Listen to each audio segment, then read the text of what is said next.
છેલ્લા આપણે પ્રણાલી વિશેની વાત કરી, બરાબર. આજે આપણે વાત કરીએ છીએ બીજા કેટલાક એવા વિધેયો વિશે. એમાં સૌથી પહેલા વાત કરીએ છીએ આપણે પ્રક્રમ વિશે. બીજો એક શબ્દ વારંવાર આવશે અને તે શબ્દ એટલે પ્રક્રમ.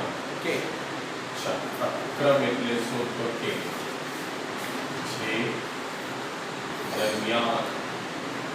જે દરમિયાન પદાર્થની અવસ્થા બદલાય તેને કહેવામાં આવે છે, તેને શું કહેવામાં આવે છે? પ્રક્રમ કહેવાય. શું કહેવામાં આવે છે? પ્રક્રમ તરીકે ઓળખવામાં આવે છે. દાખલા તરીકે બરફમાંથી પાણી બનવાની ક્રિયા. બરફ એટલે કે H2O solid converted into H2O liquid, બરાબર. એટલે કે અવસ્થામાં ફેરફાર થાય. બરફમાંથી પાણી બને, પાણીમાંથી વરાળ બને, પાણીમાંથી પાછું બરફ બને. તો એ બધી અવસ્થા બદલાય એને કહેવામાં આવે છે પ્રક્રમ. શું કહેવામાં આવે છે? પ્રક્રમ તરીકે એને ઓળખવામાં આવે છે. એવા ઘણા બધા પ્રકારના પ્રક્રમ હોય. દાખલા તરીકે સમોષ્મી પ્રક્રમ. કયો પ્રક્રમ? સમોષ્મી પ્રક્રમ. સમોષ્મી પ્રક્રમ એટલે શું? તો કે જો ઉષ્માનો ફેરફાર ન થતો હોય તેવા પ્રક્રમ શું કહેવાય? સમોષ્મી પ્રક્રમ કહેવાય. અને જે પ્રણાલીમાં તે થાય તેને સમોષ્મી શું કહેવાય? પ્રણાલી કહેવાય. જો ઉષ્માનો ફેરફાર ન થાય પ્રણાલીની અથવા તો પ્રક્રમની, ઉષ્માનો ફેરફાર નહીં થાય તો એને શું કહેવામાં આવે છે? સમોષ્મી પ્રક્રમ. બરાબર. ઓકે. એ જ રીતે તાપમાન અચળ રહે તો એને કહેવામાં આવે છે સમતાપી પ્રક્રમ. તાપમાન અચળ રહે તો સમતાપી, અને દબાણ જો અચળ રહે તો સમદાબી પ્રક્રમ તરીકે એને ઓળખવામાં આવે છે. બરાબર. તે રીતે સમતાપી અને સમદાબી પ્રક્રમ કે પ્રણાલી હોય છે. બીજી એક વસ્તુની આપણે વાત કરવાની છે આજે, અને તે અવસ્થા વિધેય વિશે. કોના વિશે? અવસ્થા વિધેય. અવસ્થા વિધેય એટલે શું? તો કે એવો વિધેય અથવા ભૌતિક રાશિ અથવા તો એવી કોઈ પણ રાશિ, કોઈ પણ મૂલ્ય, બરાબર, કે જે પદાર્થની અવસ્થા પર આધાર રાખે, પરંતુ તે અવસ્થા પ્રાપ્ત કરવાની વિધિ અથવા તો પદ્ધતિ પર આધાર ન રાખે તેને અવસ્થા વિધેય કહેવાય. બરાબર. ફરી અવસ્થા વિધેય એટલે શું? તો કે એવી કોઈ પણ ભૌતિક રાશિ કે જે પદાર્થની અવસ્થા પર આધાર રાખે. કોના પર આધાર રાખે? પદાર્થની અવસ્થા પર આધાર રાખે, પરંતુ તે અવસ્થા પ્રાપ્ત કરવા માટેની પદ્ધતિ પર આધાર નહીં રાખે. બરાબર. મારે 12મા ધોરણની અંદર પાસ થવાનું છે, આ તમારું ઇન્ટેન્સ. બરાબર. પછી તમે ટ્યુશન રાખીને પાસ થાવ છો, ટ્યુશન વગર પાસ થાવ છો, 10 ટ્યુશન રાખીને પાસ થાવ છો, અહીંથી કોઈ કોટા ભણવા ચાલ્યા જાઓ છો, અથવા તો અહીંથી તમે શું કહેવાય રાજકોટ ભણવા ચાલ્યા જાઓ, અમદાવાદ ભણવા ચાલ્યા જાઓ, પણ ફાઇનલી જે રિઝલ્ટ આવ્યું એ જ દેખાશે. એ જ જોવા છે. તમે સવારે ઉઠીને વાંચતા હતા, તમે રાતે ઉઠીને વાંચતા હતા, અથવા તો તમે બપોરે વાંચતા હતા, તમે ઓછું વાંચતા હતા, તમે વધારે વાંચતા હતા, એવું રિઝલ્ટ શીટમાં કશે લખાઈને નથી આવતું. બરાબર? તમે આ સિટીના છો, તે સિટીના છો, આ કાસ્ટના છો, તે કાસ્ટના છો, બરાબર? એવું કશું જ નથી હોતું. ઓનલી શેના પર આધાર રાખે? અવસ્થા પર. તે અવસ્થા પ્રાપ્ત કરવા માટેની પદ્ધતિ પર આધાર નહીં રાખે તો એને શું કહેવામાં આવે છે? અવસ્થા વિધેય. બરાબર? ફિઝિક્સની આપણે વાત કરીએ.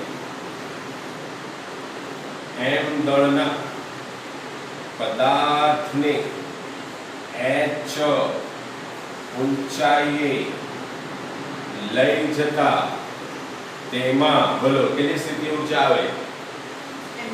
mgh જેટલી સ્થિતિ ઊર્જા આવે. આ સનાતન સત્ય છે કે જો m દળના પદાર્થને h મીટર જેટલી ઊંચાઈએ લઈ જઈએ, ધારો કે આ છે પદાર્થ છે તે m દળનો છે, એને હું અહીંથી અત્યારે એનામાં સ્થિતિ ઊર્જા નથી, મારા હાથ પર છે ત્યારે ત્યાંથી ઉઠાવીને એને હું h મીટર ઊંચાઈએ લઈ જાઉં છું તો એનામાં શું આવશે? સ્થિતિ ઊર્જા. કામ કરવાની શું આવશે? ઊર્જા આવશે, ક્ષમતા આવશે. બરાબર? ચાલો, હવે એ અહીંયા એવું નથી કીધું તમને કે તમે h મીટર કઈ રીતે લઈ જાઓ છો. તમે જાતે પદાર્થને h મીટર જેટલી ઊંચાઈએ ઉચકીને લઈ ગયા, બરાબર?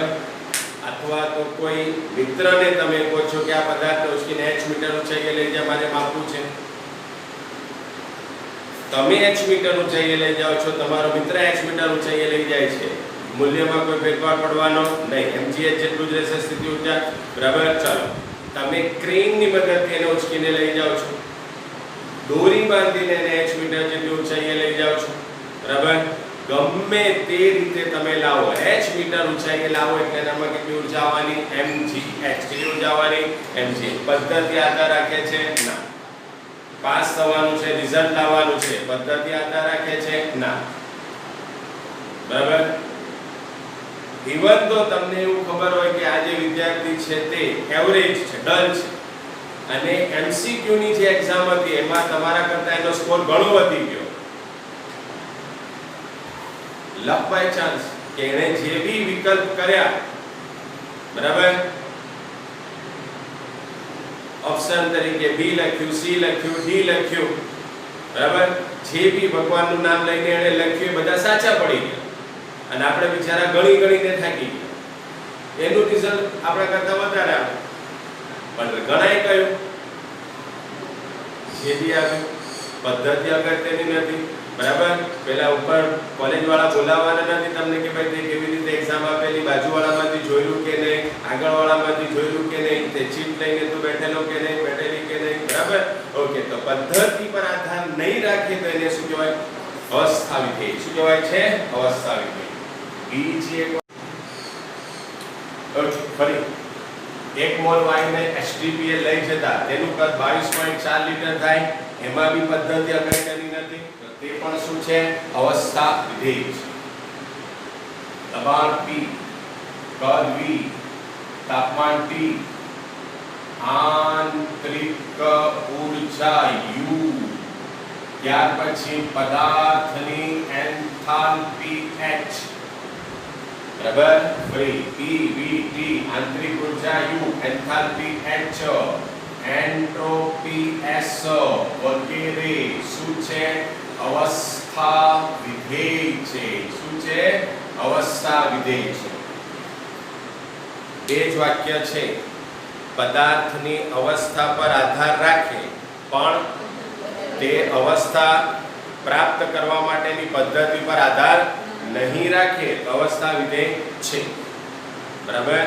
ચાલો, દબાણ છે, કદ છે, તાપમાન છે, આંતરિક ઊર્જા છે, એન્થાલ્પી છે, એન્ટ્રોપી છે વગેરે શું છે? અવસ્થા વિધેય. આ બધા પદ આગળ ઉપર આપણે શીખવાના છે. બરાબર? ચાલો, આપણે વાત કરી કોના વિશેની? અવસ્થા વિધેયની. હવે બહુ જ ઇમ્પોર્ટન્ટ એવા ટોપિકની આપણે શરૂઆત કરીએ છીએ અને તે છે આંતરિક ઊર્જા કે જેની સંજ્ઞા છે U. શું છે? આંતરિક ઉર્જા. અંગ્રેજીમાં કહેવામાં આવે છે ઇન્ટરનલ એનર્જી. દુનિયાના કોઈ પણ પદાર્થમાં શું રહેલું છે? આંતરિક ઉર્જા. બરાબર? વડના ટેટા જોયા છે? વડના ટેટા એને તોડો તો એમાંથી બીજ નીકળે છે, તે જોયા છે? કેટલા હોય? અંજીરના એક દાણા જેટલો, હે ને? પણ એ જ બીજને તમે જમીનમાં વાવી દો, પૂરતા પ્રમાણમાં પાણી અને પૂરતા પ્રમાણમાં જુદી જુદી એની વસ્તુઓ મળી જાય તો એક્સ્ટ્રા તમારે એફર્ટ્સ નથી કરવાના, કુદરતમાંથી જ મળશે. તેમાંથી શું બની જાય? આખું ઘટાદાર મહાકાય એવું વડનું વૃક્ષ બની જાય. એના બીજને તો આપણે બે આંગળી વડે એમ મસળી કાઢીએ, પણ એમાંથી બનેલું છે વડનું ઝાડ છે, એને તોડવાના કાપા પડી જાય. બરાબર? તો આપણે પણ એવા બીજ સમાન છે. આપણી અંદર પણ ઘણી બધી શું છે? ઇન્ટરનલ એનર્જી છે. તમારો વાલી સાથે, તમારો શિક્ષક સાથે ઘણીવાર સંઘર્ષ થાય છે. બરાબર? એઝ અ ટીચર અમને શીખવાડવામાં આવે છે કે વિદ્યાર્થીઓને કદી પણ નેગેટિવ નહીં બોલવાનું. કોઈ વિદ્યાર્થીને મેથ્સમાં સારા માર્ક્સ નથી આવતા, હું એમ નહીં કહી શકું કે તું ડોગો છે, મેથ્સમાં તારું કંઈક ઉકળે તેમ નથી. બરાબર? મોટા ભાગના જે વૈજ્ઞાનિકો છે, દુનિયાના જેટલા સફળ લોકો છે ને, બરાબર, એ બધા મોટે ભાગે લાસ્ટ બેન્ચર્સ છે. છેલ્લી પાટલી પર બેસવાવાળા. આગલી પાટલી પર બેસવાવાળા ત્યાં સુધી હોશિયાર છે કે જ્યાં સુધી પાછલી પાટલી પર બેસવાવાળા હાથ ઊંચો નથી કરતા. બરાબર? ઓકે. તો વી ઓલ હેવ, આપણા બધામાં શું છે? Internal energy. રિસર્ચ થયા છે આપણી ઉપર, દુનિયાના બધા દેશના લોકો ઉપર. એ રિસર્ચમાં એ બહાર આવ્યું છે કે દુનિયાના જુદા જુદા દેશો પૈકી ભારત માત્ર એવો એક દેશ છે કે જેના લોકોમાં પોટેન્શિયલ એનર્જી વિશ્વના કોઈ પણ દેશ કરતા વધારે છે. આંતરિક ઉર્જા આપણી પાસે ઘણી બધી વધારે છે, ઘણી બધી. દાખલા તરીકે અત્યારે બધા ટીવી ઉપર પ્રોગ્રામ આવે છે, બરાબર? ઇન્ડિયાઝ ગોટ ટેલેન્ટ ને એ બધા પ્રોગ્રામ આવે છે, ડાન્સ ઇન્ડિયા ડાન્સ ને ઘણા બધા. એટલી બધી હદે કે આપણે અમેરિકા સુધી અથવા તો અન્ય દેશોની સ્પર્ધામાં પણ પહોંચી ચૂક્યા છે. ત્યાં પણ આપણે આગળ પડતું કંઈક શું કહેવાય કે ઇનામ લાવીએ છીએ અથવા તો આગળ પડતી કંઈક પ્રગતિ કરીએ છીએ. તો એક રિસર્ચ થયો છે કે દુનિયામાં સૌથી વધારે પોટેન્શિયાલિટી ઇન્ડિયાના લોકોમાં છે, આંતરિક ક્ષમતા જે કહેવાય છે. બીજો રિસર્ચ, દુનિયાના બધા દેશો કે જે પોતાની આંતરિક ઉર્જાને પ્રદર્શિત કરી શકે, શું કરી શકે? પ્રદર્શિત કરી શકે. એમાં ભારતનો નંબર કયો આવ્યો? સૌથી છેલ્લો. કેમ? આ જ મુશ્કેલી છે. ઇન્ટરનલ એનર્જી આપણી પાસે ભરેલી છે, પણ આપણે એને શું કરીએ છીએ? પ્રદર્શિત નથી કરી શકતા. એ પ્રકારનું વાતાવરણ પણ આપણે ત્યાં નથી. હંમેશા ઘણીવાર ઘરમાંથી આપણને ડિગ્રેડેશન અથવા સ્કૂલમાંથી, ટીચર્સ પાસેથી, પ્રિન્સિપલ પાસેથી, આજુબાજુના એ બધા કરતા આજુબાજુના સમાજના લોકો એ આપણને ઘડી ઘડી શું કરતા હોય છે? ડિગ્રેડ કરતા હોય છે. ઘડી ઘડી આપણને શું કહેવાય કે ઓછું આંકતા હોય છે. અને એની કારણે શું થાય કે જે આપણી એનર્જી, ઇન્ટરનલ એનર્જી છે, તે એબિલિટી આપણે પ્રદર્શિત નથી કરી શકતા. બરાબર? આટલા વિદ્યાર્થી તમે ક્લાસની અંદર ઘણા બધા વિદ્યાર્થીઓ હોય, એક ક્લાસમાં 50-60 વિદ્યાર્થીઓ હોય, બધાની એબિલિટી સરખી નથી હોતી. કોઈનું ડ્રોઈંગ સારું હોય પણ એ ડ્રોઈંગ નથી લેતો, બરાબર, એ મેથ્સ લઈને બેઠેલો હોય. કોઈનું માઇન્ડ પાવર ખૂબ જ શું કહેવાય કે શાર્પ હોય, યાદશક્તિ ખૂબ જ શાર્પ હોય, તો એ પ્રકારનો કોર્સિસ સિલેબસ કે કોર્સિસ કે સિલેબસ નથી પસંદ કરતો. આપણે ત્યાં તો ખાલી બે જ વસ્તુ બનવી છે અને વાલીને બે જ વ્યક્તિ બનાવવા છે કે ડૉક્ટર અને સિવિલ એન્જિનિયર. દુનિયામાં એના સિવાય બહુ બધી જોબ છે અને ખાસ કરીને 10મા પછી એપ્ટિટ્યૂડ ટેસ્ટ વિદેશોની અંદર બહુ પ્રચલિત છે, આપણે ત્યાં નથી. એ એપ્ટિટ્યૂડ ટેસ્ટ આપ્યા પછી એ લોકો લાઈન સિલેક્ટ કરે છે. આપણી જેમ નહીં કે મન ફાવે તેમ બધાને ડૉક્ટર જ બનાવું છું, બરાબર. આપણી એબિલિટી શું છે, તમે કામ કરવાથી કેટલા પૈસા, કેટલા રૂપિયા, આપણા ગુજરાતમાં આ વસ્તુ વધારે તકલીફ છે કે અમને બી પૂછે છે કે સાહેબ આ જોબ મળે તેમાં પગાર કેટલો, આ જોબ કરે તેમાં આવક કેવી થાય, વોટ ઇઝ ધીસ, આવક શું, પૈસો શું, શું પૂછવાનું હોય કે આ જોબ કરું તો મને એઝ અ હ્યુમન સેટિસ્ફેક્શન થશે કે નહીં, મજા આવશે કે નહીં. જો ટીચર તરીકે ટીચિંગ કરવાની મને મજા નહીં આવડતી હોય તો શું થાય, વિદ્યાર્થીને નુકસાન થાય.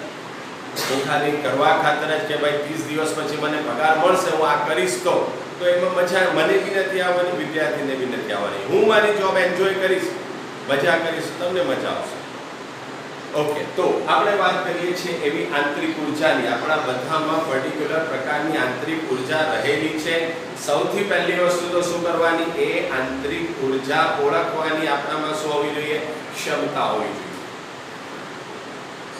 આપણને ખબર જ નથી કે કોઈ એક પેન્ટિંગ 5 કરોડ રૂપિયામાં, કોઈ એક પેન્ટિંગ 500 કરોડ રૂપિયામાં બી વેચાય છે. આપણું ખૂબ સરસ ડ્રોઈંગ હોય પરંતુ આપણે કોઈ અલગ લાઈન લઈને બેઠા હોય તો એ આખી વસ્તુ સુધા સ્પોઇલ થાય, બરાબર. કોઈ તમે એન્જિનિયરિંગ ડિઝાઇન બનાવી, કોઈ વસ્તુની ડિઝાઇન બનાવી, એની પેટર્ન લીધી, એ પેટર્ન કોઈ કંપની ખરીદે તો 7 કરોડથી માંડીને 700 કરોડ રૂપિયા તમને મળી શકે, આપણને ખબર જ નથી, બરાબર. સિવિલ એન્જિનિયર કરતા હું કોમ્પ્યુટર એન્જિનિયરમાં જઈશ, ગૂગલ કે કોઈમાં જોબ કરતો હોઈશ તો 700 કરોડ રૂપિયા કમાતો હોઈશ. ચોક્કસ યુનિવર્સિટીમાંથી હું કંઈક બહાર પડીશ અથવા તો આ યુનિવર્સિટીમાંથી બહાર પડીશ તો એનો મને કમસે કમ ફેરવો ખબર પડવી જોઈએ, બરાબર. જેટલી ઇન્ટરનલ એનર્જી છે, ફોરેનના લોકો કોઈકને ફોટોગ્રાફીનો શોખ હોય તો એક એક ફોટોગ્રાફ લાખો ને કરોડો રૂપિયાનો વેચાય છે.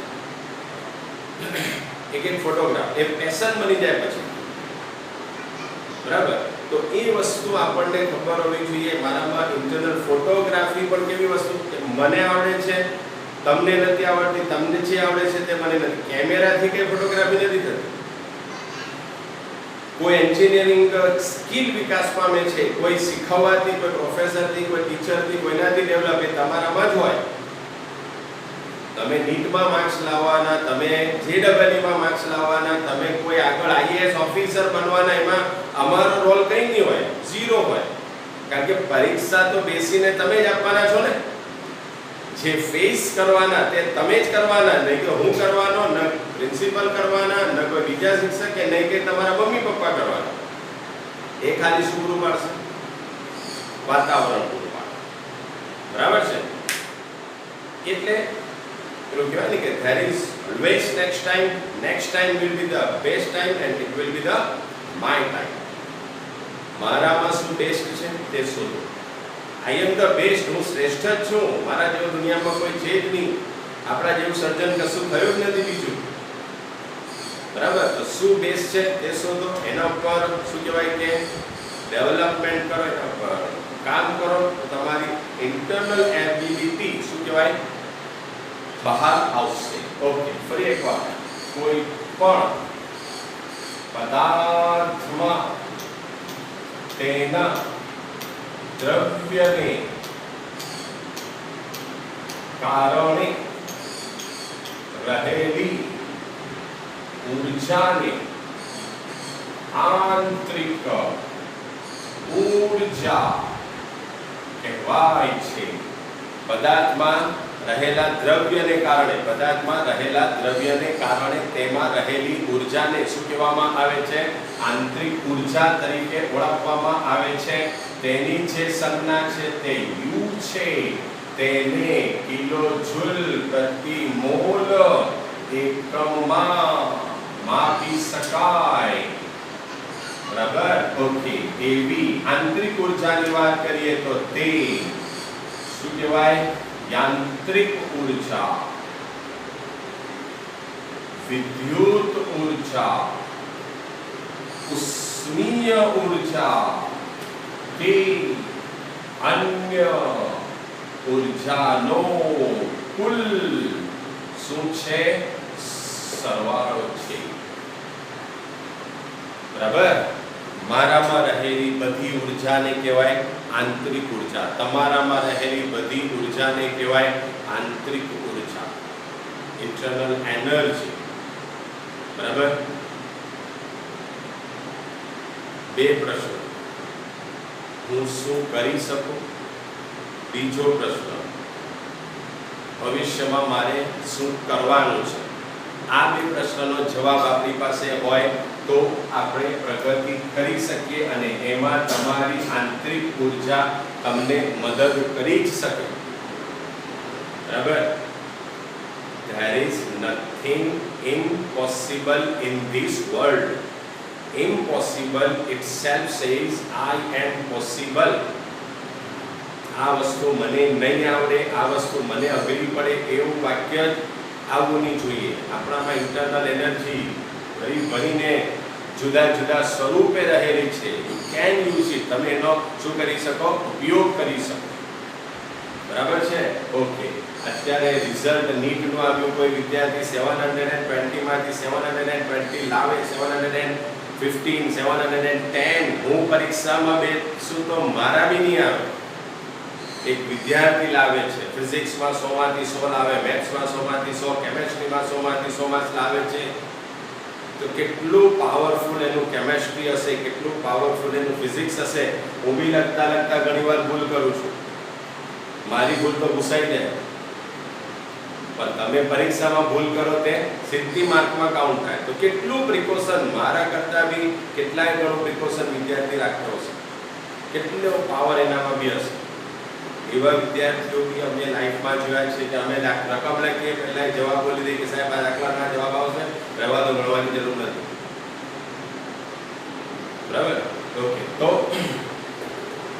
તેની આંતરિક ઉર્જાની વાત કરીએ તો બીજી સૌથી મોટી મુશ્કેલી અને તે આંતરિક ઉર્જાનું નિરપેક્ષ મૂલ્ય માપી ન શકાય. બસ આ જ પ્રોબ્લેમ છે વિદ્યાર્થી અને શિક્ષક વચ્ચેના કોન્ફ્લિક્ટ્સનો. આ જ કારણ છે તમારા અને પપ્પા વચ્ચેના કોન્ફ્લિક્ટ્સનું. આ જ કારણ છે તમારા અને મમ્મી વચ્ચેના કોન્ફ્લિક્ટ્સનું, ઝઘડાનું. જ્યાં સુધી એકેડેમિક અને જ્યાં સુધી ફ્યુચરની વાત છે, અરે આઈ વિલ ડુ, હું કરી લઈશ. અરે તારાથી કંઈ નહીં થાય, આમાં આટલા માર્ક્સ આવ્યા, શું થવાનું? બરાબર? Internal energy.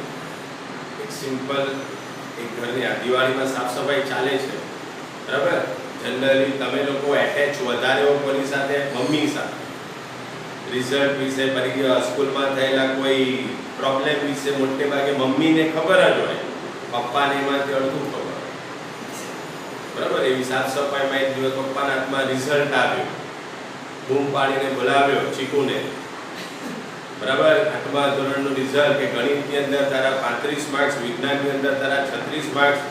તે મને આજ સુધી કીધું નહીં, તારી મમ્મીએ બી મને આજ સુધી કીધું નહીં. આટલા બધા ટ્યુશનનો ખર્ચો કરીને તમારી પાસે આટલા બધા ખર્ચા કરીને આવું રિઝલ્ટ લાવવાનું, ભણવાનું મૂકી દે. આ તો ઠીક છે કે મને જૂના કંઈક સામાનમાંથી રિઝલ્ટ મળી આવ્યું. ચીકુએ રિઝલ્ટ હાથમાં લીધું, નામ વાંચ્યું કે પપ્પા વાંચો નહીં, તમારું રિઝલ્ટ છે. બરાબર? ઓકે. તો ઇન્ટરનલ એનર્જી, આંતરિક ઉર્જા. ધીરુભાઈ અંબાણીને ખબર નહીં હતી કે હું ધીરુભાઈ અંબાણી બનવાનું છું. અનિલ અંબાણીને ખબર નહીં હતી કે હું અનિલ અંબાણી બનવાનો છું, કે મુકેશ અંબાણીને ખબર નહીં હતી કે હું મુકેશ અંબાણી બનવાનો છું, નરેન્દ્ર મોદીને ખબર નહીં હતી કે હું પીએમ બનીશ, દુનિયાને ખબર નહીં હતી કે પીએમ બનીશ અને આવું કામ કરીશ. બરાબર?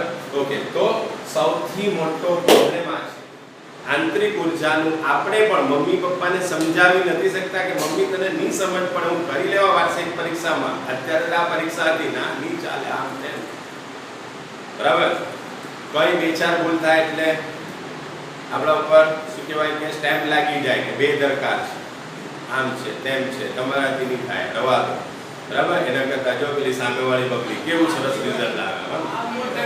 ઓકે. તો સૌથી મોટી મમ્મી પપ્પા માટે સામેવાળો, બાજુવાળો અને દોસ્તારનો જે દીકરો હોય તે શ્રેષ્ઠ. આપણે પછી વર્ષો પછી, બરાબર, એવું જરૂરી છે કે બોર્ડમાં ટોપ 10 લાવનારા જ અત્યારે સફળ છે? એને ઓળખો તમે કોઈને? કોઈ નહીં. નરેન્દ્ર મોદી ટોપ 10 માં નહીં. બરાબર? ઓકે. તો ધીરુભાઈ અંબાણી ઓછું મળેલા હતા. અનિલ અંબાણી અને મુકેશ અંબાણી એ બંનેને ફોરેનમાં મોકલીને MBA ની ડિગ્રી અપાવી. બંને આવીને શું કર્યું? કંપનીના ભાગલા કર્યા અને અત્યારે અનિલ અંબાણી દેવામાં છે. તો બને એવું. બરાબર? Internal energy. તમને બી ખબર નથી કે તમારી ઇન્ટરનલ એનર્જી ક્યાં છે, ભવિષ્યમાં તમે શું પ્રગતિ કરશો. બરાબર? તકલીફ શું છે? આંતરિક ઉર્જાનું નિરપેક્ષ મૂલ્ય માપી ન શકાય. કોનું? આંતરિક ઉર્જાનું નિરપેક્ષ મૂલ્ય માપી ન શકાય. બરાબર? ધોની ફૂટબોલમાં શું કહેવાય છે, ગોલકીપર છે, તે હતો, તે બનવા માટેની પ્રેક્ટિસ કરતો હતો. એક દિવસ ક્રિકેટની અંદર એની સ્કૂલની ક્રિકેટ ટીમની અંદર વિકેટ કીપર નહીં આવ્યો તો પેલા કોચે પકડીને એને ત્યાં ઊભો કરી દીધો. એમ કીધું ગોલકીપર જ છે ને, પકડી ગયો અને બની ગયો વિકેટ કીપર. ત્યાંથી બેટ્સમેન, ત્યાંથી કેપ્ટન, અત્યારે કેટલી બધી પ્રગતિ કરે છે. બરાબર? દરેકનો એવો ઇતિહાસ હોય છે.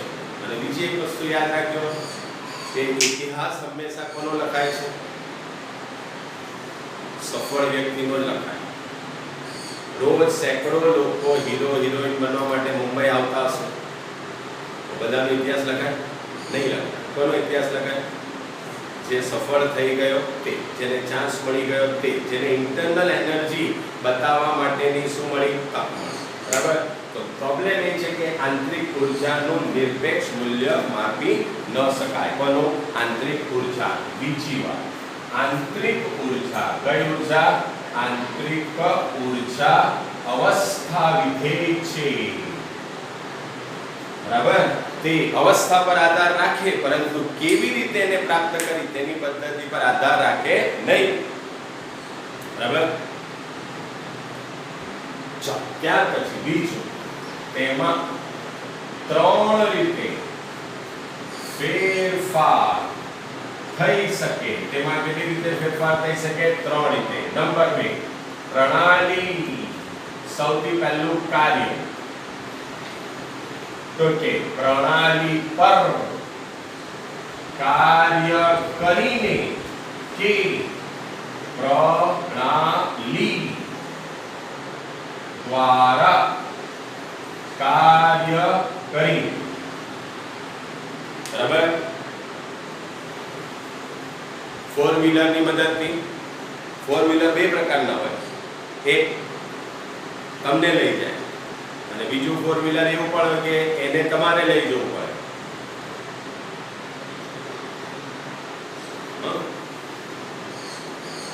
બે પ્રકારના 4 વ્હીલર હોય. એક તમને લઈ જાય અને બીજું 4 વ્હીલર એવું હોય કે જેને તમારે લઈ જવું પડે.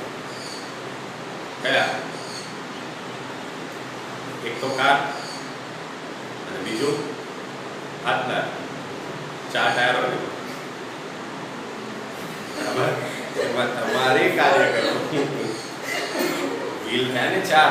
ઓકે, ચાલો આ બાજુ. તો કાર્ય પ્રણાલી પર કાર્ય કરીને અથવા તો પ્રણાલી દ્વારા કાર્ય કરીને. નંબર 2, ઉષ્મા. પ્રણાલી દ્વારા ઉષ્માનું શોષણ થાય અથવા તો પ્રણાલી દ્વારા ઉષ્માનું શું થાય? સર્જન થાય, ઉષ્મા મેળવે અને ઉષ્મા ગુમાવે. બરાબર. અને ત્યાર પછી નંબર 3, દ્રવ્ય. પ્રણાલીમાં દ્રવ્ય ઉમેરાવાથી કે પ્રણાલીમાંથી દ્રવ્ય ઓછા થવાથી. પ્રણાલીમાં દ્રવ્ય ઉમેરાવાથી અથવા તો પ્રણાલીમાં દ્રવ્ય ઓછા થવાથી. ફરી એકવાર, આંતરિક ઉર્જામાં 3 રીતે ફેરફાર થઈ શકે. પહેલો, પ્રણાલી દ્વારા કાર્ય થાય તો, પ્રણાલી વડે કાર્ય થાય તો. મારામાં આંતરિક ઉર્જા છે પણ તેને માટે મારે કામ કરવું પડે. મને ખૂબ સરસ ડ્રોઈંગ કરતા આવડે છે તો ડ્રોઈંગ કરવું પડે ને, ત્યારે તેને તમારું ચિત્ર વેચાય. બરાબર. ઓકે.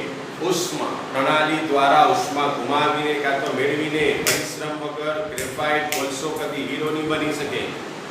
પરિશ્રમ કરવું જ પડે. નંબર 2, દ્રવ્ય. એને માટે શું જોઈએ? દ્રવ્યની પણ હેરફેર કરવી પડે. તો 3 રીતે શું થઈ શકે? આંતરિક ઉર્જામાં ફેરફાર. બરાબર.